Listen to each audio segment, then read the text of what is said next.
Title शानदार याराना।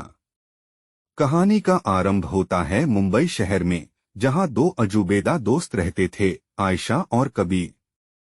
वे बचपन से ही दोस्त थे, हंसी, सपने और अनगिनत साहसिक यात्राओं को साझा करते थे।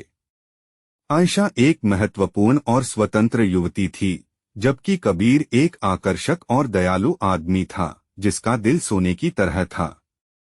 उनकी मित्रता वर्षों तक कुछ और हो गई, लेकिन वे अपने वास्तविक भावनाओं को स्वीकार करने में संवेदनशील थे। आयशा को यह भय था कि उसके प्रेम का इजहार करना उनकी दोस्ती को खतरे में डाल सकता है, जबकि कबीर अपने जीवन के सबसे महत्वपूर्ण व्यक्ति को खोने का भय कर रहा था। एक दिन किस्मत ने अपनी बात में हस्तक्षेप किया, जब कबीर को लंदन में एक अप्रत्याशित नौकरी का प्रस्ताव मिला।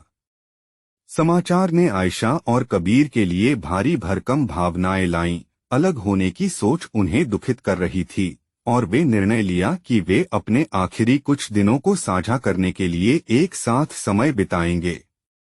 जैसे ही वे शहर को एक आखिरी बार अन्वेषण कर रहे थे, एक अचानक की बूंदियों ने उन्हें अचानक पकड़ लिया। एक शांति भरे और शीतल आभास में चाय की खोज में शरण पाने के लिए उन्होंने खुद को एक हल्के से और आत्मविश्वास से भरा कैफे में पाया।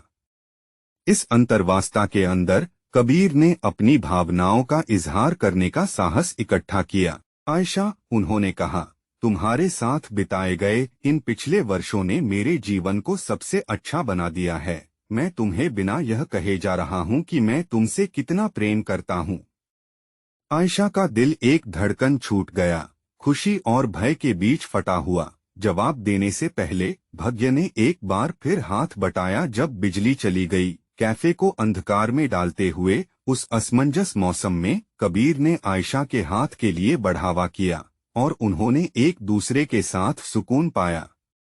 जब वे कैफे के अंधेरे से निकलते हुए बदले में चिरपिंग हुए, हर मेज के नीचे हस्तलेख थे जो उस चिरपिंग को जीवंत कर रहे थे।